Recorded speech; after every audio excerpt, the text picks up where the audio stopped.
I was born with retinitis pigmentosa, and actually when I was young I could see enough to read a book, and I could travel around without a cane. Now I can see light and darkness, and I have to use a cane to move around to get from place to place. Like many others with the condition, Cheng Choo's sight gradually worsened as she got into adulthood, leaving her eventually unable to see objects that were even in front of her. But she hasn't allowed her disability to restrict her, using public transportation for a daily commute to work.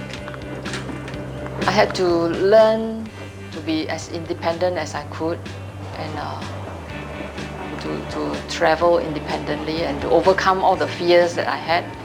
Like, for example, even like simple household chores like cooking and all this is a fearful thing for a blind person, because we do not know what is happening inside the frying pan, and the oil sizzling inside that is very noisy and scary. So I just have to overcome every fear that come along my way. Besides physical independence, Cheng Choo also insists on being financially independent and productive. Deciding to do more with her life, she left her job as a phone operator and with some friends set up the gospel mission to the blind. 25 years on, Cheng Choo is now executive director of the non-profit organization, and she works alongside her husband Chi Kong, who's also visually impaired, 2 full-time staff, and many other sighted volunteers.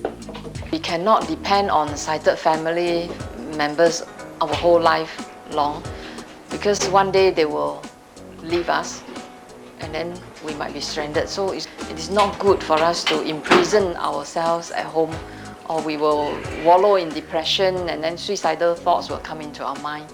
I think we not only encourage ourselves, but if we can overcome our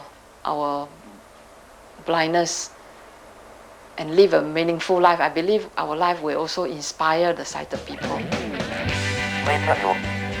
E-plan menu. Open planner. E-plan calendar. Date. Wednesday 20 July 2005. Cheng Choo's life is definitely an inspiration even for those who can see. And with a little help from technology, she runs the workplace as efficiently as any other administrator.